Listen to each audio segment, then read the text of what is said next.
प्रदेश में हुए इतने बड़े आतंकी हमले से सरकार को कोई लेना देना नहीं है। ये सवाल इसलिए क्योंकि आपको बता दें कि एक तरफ आतंकी हमला हुआ है, कई निर्दोषों की जानें गई हैं, तो दूसरी ही तरफ प्रधानमंत्री मोदी ने बेशर्मी की सारी हदें पार कर दी हैं। नमस्कार, आप देखना शुरू कर चुके हैं 4 PM न्यूज नेटवर्क और मैं हूं आपके साथ प्रगति ठाकुर।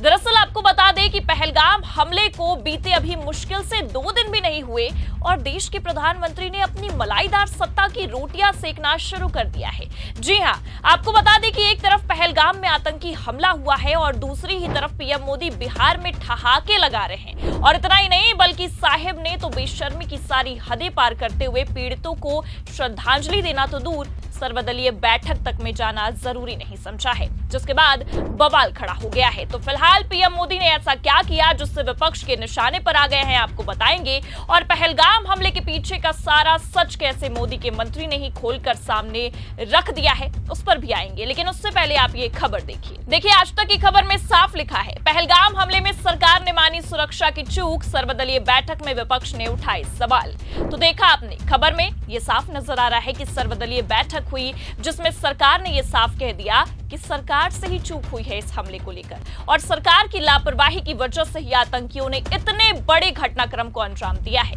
इस पूरे मामले पर विपक्ष ने क्या सवाल किए हैं जिससे सरकार को धो डाला है, आपको आगे बताएंगे। लेकिन उससे पहले आप ये छोटा सा वीडियो है, ध्यान से देखिए। सब पार्टी को बताया कि सब कुछ अच्छा चलते हुए भी ये घटना एक चूक हुई है और इससे सब दुखी है और ऐसा घटना आगे नहीं होना चाहिए। इसके लिए क्या क्या प्रबंधन किया गया है इसके बारे में ऑफिशियल्स अपनी ब्रीफिंग में एक्सप्लेन किया है। तो देखा आपने, खुद मोदी के ही मंत्री का ये बयान निकलकर सामने आता है कि जो कुछ भी घटनाक्रम हुआ है इसमें सरकार से एक बड़ी चूक हुई है। लेकिन हैरानी की बात तो ये है कि एक तरफ ये बयान आता है और दूसरी तरफ इस बयान को चैनल से ही डिलीट करवा दिया जाता है। मतलब आप देख सकते हैं कि सरकार के निकम्मेपन की सारी हदें पार हो गई है। समाजवादी पार्टी के नेता हैं IP सिंह, उन्होंने बकायदा अपने ट्विटर हैंडल पर इस वीडियो को शेयर किया है और शेयर करते हुए लिखा है कि किरण रिजिजू की सुरक्षा चूक वाली ये वीडियो ABP न्यूज ने डिलीट कर दी है। अब आप ही सोचिए, पहले बकायदा सर्वदलीय बैठक बुलाई जाती है केंद्र सरकार की ओर से ही, जिसमें तमाम विपक्षी पार्टी के नेता मौजूद रहते हैं, जहां पर सरकार ने खुद अपनी गलती को स्वीकार किया है, जैसा कि आपने खबर में भी देखा। लेकिन बावजूद उसके ABP न्यूज की इस क्लिप को हटा दिया जाता है। ऐसे में मीडिया कितना सच दिखाती है उस पर भी सवाल खड़े हो रहे हैं। और सवाल तो ये भी है कि जिस तरह से इस वीडियो को डिलीट करवाया गया है उससे ये साफ पता चलता है कि सरकार अपने निकम्मेपन की वजह से खुद ही विपक्ष के निशाने पर आती नजर आ रही है। जी हां, क्योंकि आपको बता दें कि एक तरफ केंद्र सरकार ने खुद ही सर्वदलीय बैठक बुलाई, लेकिन इस बैठक में खुद पीएम मोदी मौजूद नहीं थे, क्योंकि हमारे प्रधानमंत्री जी इस घटना के बावजूद अपने मलाईदार सत्ता की चाहत के लिए बिहार में जनसभाएं करने में व्यस्त थे।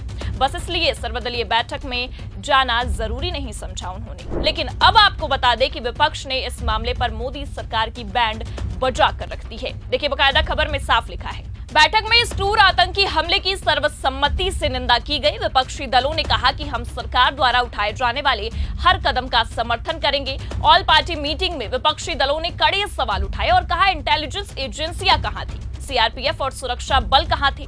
ज्यादातर राजनीतिक दलों ने इंटेलिजेंस चूक और वहां पर प्रॉपर सुरक्षा डिप्लॉयमेंट की बात उठाई। राहुल गांधी ने भी पूछा कि ऊपर जहां घटना हुई वहां सुरक्षा कर्मी आखिरकार क्यों नहीं थे। तो देखा आपने, जिस दिन से यह आतंकी हमला हुआ है उस दिन से सरकार से यही सवाल किया जा रहा है कि जब माहौल इतना खराब था, जब आतंकी हमला होने की संभावनाएं जताई जा रही थी, उसके बावजूद सरकार ने क्यों सुरक्षा कर्मियों की तैनाती वहां पर नहीं की। राहुल गांधी ने भी सवाल दागे हैं। भारतीय जनता पार्टी की एक नहीं छोड़ी है, लेकिन बावजूद उसके सरकार अब भी अपने बचाव में लगी है। देखिए आगे सरकार की ओर से जवाब में क्या कहा गया है, खबर में लिखा भी है। इस पर सरकार का कहना था कि आमतौर पर इस रूट को जून के महीने में खोला जाता है जब अमरनाथ यात्रा शुरू होती है, क्योंकि अमरनाथ यात्रा के यात्री इस जगह पर रेस्ट करते हैं। इस बार लोकल टूर ऑपरेटर्स ने सरकार को बिना जानकारी दिए हुए वहां पर टूरिस्ट की बुकिंग लेनी शुरू कर दी और 20 अप्रैल से वहां पर टूरिस्ट को ले जाना भी शुरू कर दिया, जिसकी जानकारी लोकल अथॉरिटीज को नहीं थी। इस वजह से वहां पर डेवलपमेंट नहीं किया गया। क्योंकि इस जगह पर अमरनाथ यात्रा के शुरू होने से पहले डेवलपमेंट हर साल जून के महीने में होता है।